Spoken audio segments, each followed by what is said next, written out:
What is up, everybody? Josh Tapp again. Wow, here again. You guys, forgive me. My intro is just killing me today. The stinking cold has got me. But welcome to the Lucky Titan, everybody. Super excited to have you here today. Today, we're here with Lynn Whitbeck. This lady, you guys are probably going to remember her episode from over a year ago. Just stellar lady. This lady knows her stuff when it comes to sales. So she's been featured pretty much everywhere that you know. She's doing some amazing things in the sales space. And she is one of my favorite people because she's doing a hybrid podcast sales strategy, which you all know is like my thing. So I want to dive into this. So Lynn, say what's up to everybody and we'll hop in. Hey, hi. I'm so glad to be back, Josh. It's just an honor and pleasure. Yeah, well, I'm glad to have you back, Lynn. We had such a fun conversation last time. I was like, hey, this is a lady we got to get back in here. So Lynn, what's been happening in the last year? What's been your big pivot or your big growth that's been happening over the past year since we last spoke? Oh my goodness, what hasn't changed? Oh, wow. Dang, I hit my mic again. I get like all wavy, excited, my hands wave, and the next thing, pow. That's what my year's been like. So I think the biggest thing that I did is I really transitioned from private client work to group programs. Now, I still do private client programs, but it's been really this amazing thing to do, to work with entrepreneurs, solopreneurs, and small micro businesses, very micro businesses in the group program. I get people who are doing all kinds of different things. Yeah. And what's beautiful is the journey through the program to build your sales strategy. It works for everyone, which is like, oh, mind blown, right? And that's when you know you did it. You built it right. Yeah. And of course, that all starts with that worthy intent, that genuine desire to help and serve others, to make sure that there's a good fit. I use my top 5 questions, even in my Calendly app when I'm screening people who want to be part of the program. To see, like if they say that they're not a 9 or a 10 in relationship sales, not a fit, because that's what I do. That's what I'm all about. So it's so great though, to make those really great connections with these individuals and see them really flourish and prosper and just come out at the end of the 12 weeks with this incredible sales strategy that they have already implemented. And they are already making sales. Everything in their world seems to just, the abundance becomes just clear to them. So it's been incredible. Well, and I love to hear that. And so Lynn, we talked about this before, the interview here, but I'd be curious to have you kind of pick apart our sales strategy, because as everybody knows, I'm very vocal about what we're doing at the time, but we've been working on building out a more predictable sales system for our company over the last year. And it's been very effective, but there's a lot of work to do on it still. And I'm curious because you mentioned there's an actual, people who think they have a strategy don't actually have a strategy for converting sales. So maybe if I just give you kind of a 30-second synopsis of what we're doing. Yeah, go for it. Then you guide me on it. So we've basically got an appointment setter, and his job is to basically farm our email lists, farm our groups, and then we have some lead generation systems through LinkedIn and whatnot that produce leads. Now, Lynn, as I actually close a lot of deals through my show, but it's unpredictable, right? Because I bring people on, we create partnerships. It's usually a longer sales cycle. Hence why we wanted this more effective, consistent sales cycle that we can say, okay, for every dime we're spending, we're making $1, right? But basically what happens is then our appointment setter, his name's Kyle. Shout out to Kyle. He's probably listening to this, pretty much one of the coolest guys on the planet. He talks with the people, gets to know them on a triage call is what we call it, where he's basically just getting to know them. And really for me, he's just kind of vetting to make sure. And it's not even a financial qualification, because if they're on the call, they're usually financially qualified, but it's more of a, do we like this person? Is somebody we want to actually work with? And then he then hands them off to me and I do a closing call. But this is where one of the big problems keeps happening. Our packages start at like $3,500 a month, right? It's our cheapest service.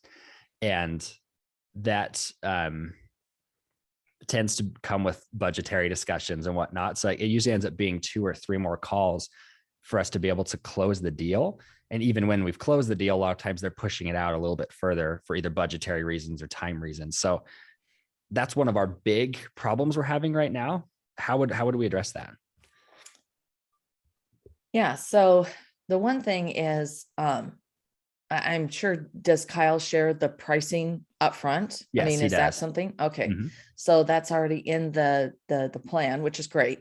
I mean, one of the things you want to do in that pre-interview or the pre-triage or what do Whatever you call it, right? yeah, Discovery, whatever you triage, call it. something. Yeah. That call is to really get to those things, those 5 big things that they need to say hell yes to. Excuse me, how can I say that? Heck yes to.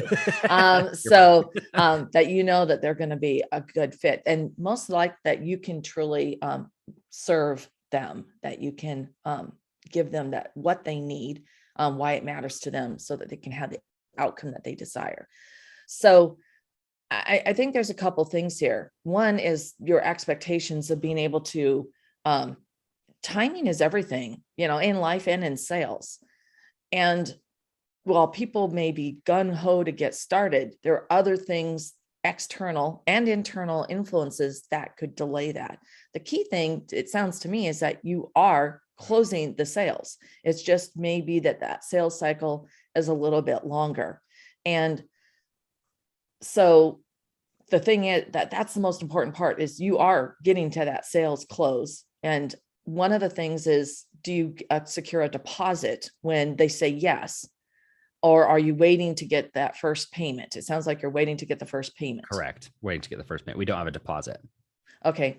Well, one thing would be to get some skin in the game at ASAP, get a deposit. So that would also put some dollars towards that dime. Yeah, exactly. And then it makes that net first payment. Let's say you do $1,000 deposit. The first payment's $2,500. Right. And so you can also set that up in an automated way, like I don't know if you're using Stripe or other things, where they commit to the $3,500, but they're going to pay $1,000 today, and then whatever that timeline is. And that's a deal point that you need to have already pre-worked out. What is that deal point? That they get charged in 2 weeks, they get charged in 10 days, they get charged in 30 days, but then they get that $2,500 charge. And whether or not they've started the program. Okay. So then you've collected in it, and then it's getting them, that timing to start the program. So now, once someone has paid in full, are you having any difficulty getting them to start the program? At times, yes, because we do have to produce content in order to do so. And so we've had 2 or 3 it's been 4 months, and for them, they don't care. They're just fine to just keep paying it. But to us, it's like, I don't want to owe you anything, you know what I'm saying? So, yeah. Yeah. So a solution for that. So that particular situation would be to have someone sort of take a look at the content they currently have, that they have. And is there a piece that stands out in your mind that could be repurposed? So we sort of talked about this. So I'm going to just give this as an example. So a couple of years ago, I was asked to be a summit speaker, asked back. I'm usually there every year for the Women's Publishing Summit. And I did my summit talk on how to grow your audience by leveraging guest podcasting, for authors. Right. And so I did put that together. The next thing, I was invited to write an article for one of the women's publications. And I took that content and I repurposed it for how to leverage, guest podcasting to grow your business. I think I've got some of your cold, head thing going on here. It's contagious in so many ways. yeah, over the airwaves. So then I repurposed that article again for my audience on our website. And then, of course, giving credit to the first, where this originated from, right? Good SEO and gratitude. So then next thing, I used it, and I have clients who ask me then to come and speak to their clients or their audience or their team members. So I did that. I repurposed the content again into a new presentation. And then I went, oh, hey, I got a masterclass here. I created a masterclass, right? As a lead magnet.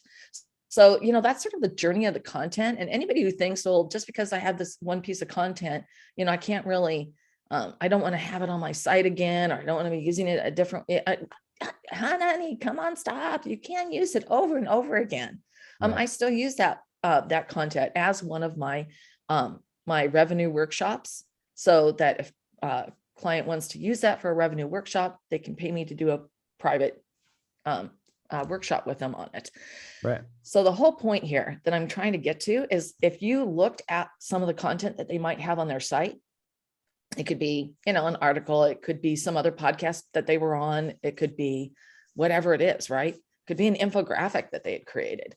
And it's like, okay, this is actually a really solid piece of content. This is the one we could start with. So maybe you give them that heavy lifting start of how it could be done. This could also be an additional value add service. If they have a piece of content that you recognize that, like, well, this is a good piece of content, and to verify that this is going to answer their client why.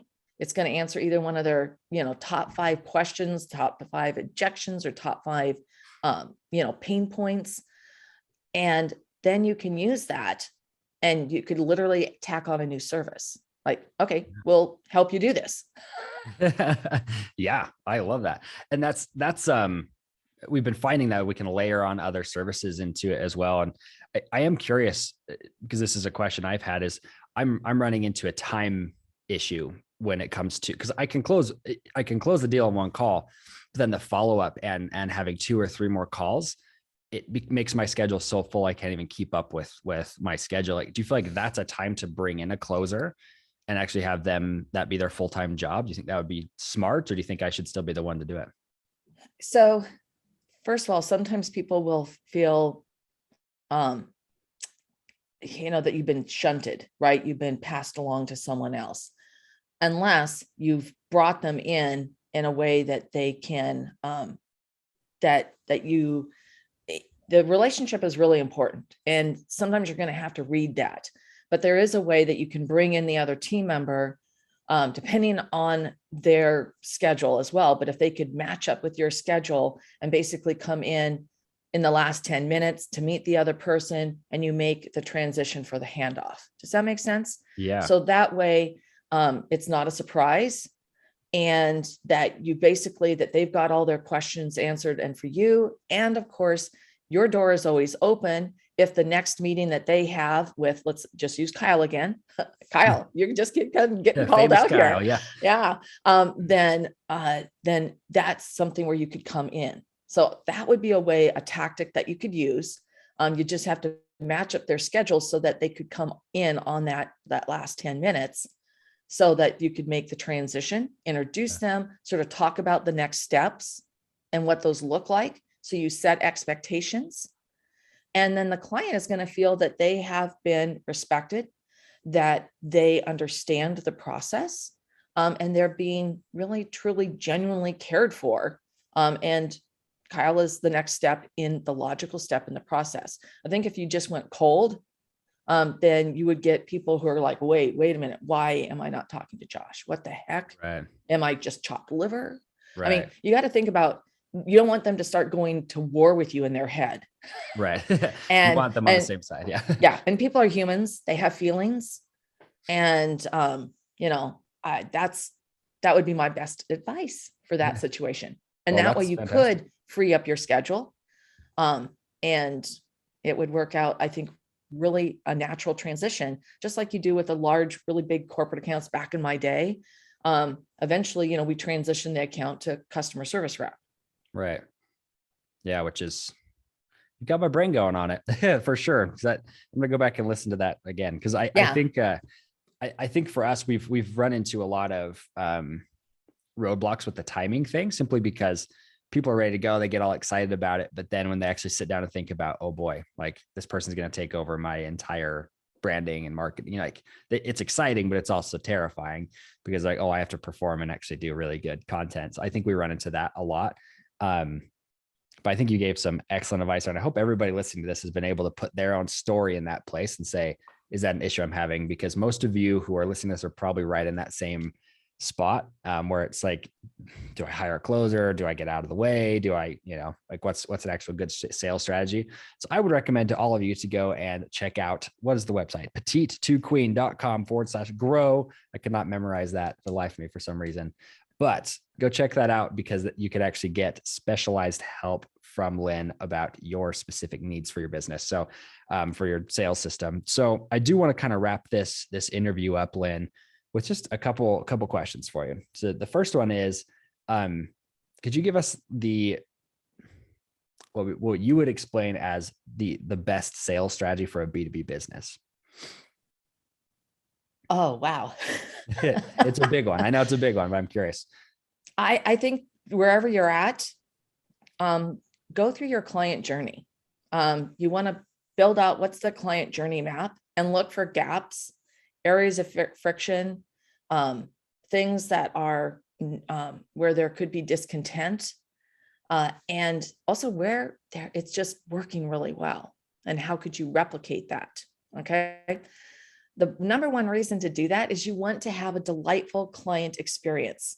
When you have a delightful client experience and you're nurturing that client, they're established clients, that's where the gold happens for the referrals, right? But you also prevent that client churn. And you know how much it costs to get new clients versus selling additional product services to existing clients.